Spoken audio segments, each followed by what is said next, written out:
Russia Ukraine वार क्या है dirty बम और क्यों माना जाता है इतना खतरनाक, जाने कितना नुकसान हो सकता है। डर्टी बम में डायनामाइट रेडियोधर्मी सामग्री का इस्तेमाल किया जाता है जिसे बाद में विस्फोट किया जाता है। बम में प्रयुक्त सामग्री दवा और उद्योग में इस्तेमाल होने वाले रेडियोधर्मी सामग्री होती है। डर्टी बम को आतंकवादियों के संभावित हथियार के रूप में लंबे समय से जाना जाता है। क्रेमलिन का आरोप है कि यूक्रेन रूस पर दोष मढ़ने के लिए एक डर्टी बम विस्फोट करने की तैयारी कर रहा है और युद्ध को आगे बढ़ाने के लिए मजबूर कर रहा है। पश्चिमी देशों ने इस दावे को पारदर्शी रूप से झूठा कहकर खारिज कर दिया है। हालांकि कभी भी कोई डर्टी बम हमला दर्ज नहीं किया गया है, लेकिन 2 दशक से भी अधिक समय पहले दक्षिणी रूसी प्रांत चेचन्या में इस तरह के एक उपकरण को विस्फोट करने के 2 असफल प्रयासों की सूचना मिली थी। डर्टी बम कैसे काम करता है? तकनीकी रूप से रेडियोलॉजिकल फैलाव उपकरणों के रूप में जाना जाता है। डर्टी बम सटीक हथियार होता है।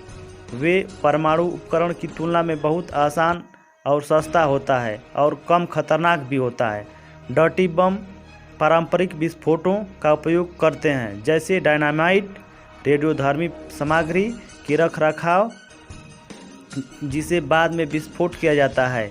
बम में प्रयुक्त सामग्री दवा और उद्योग में इस्तेमाल होने वाले रेडियोधर्मी स्रोतों या अनुसंधान सुविधाओं से प्राप्त किया जाता है।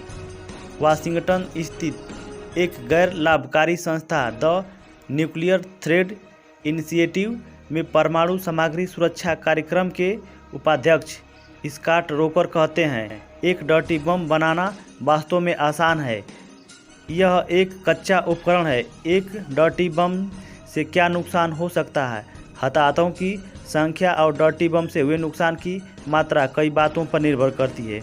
एक महत्वपूर्ण कारक उपयोग किए जाने वाले पारंपरिक विस्फोटकों की मात्रा और प्रकार हैं, जो विस्फोट की भयावहता को निर्धारित करती है। छोड़े गए रेडियोधर्मी पदार्थों की मात्रा और प्रकार अन्य कारक हैं, जैसे मौसम की स्थिति। डर्टी बम एक संभावित विस्तृत क्षेत्र दूषित कर सकता है।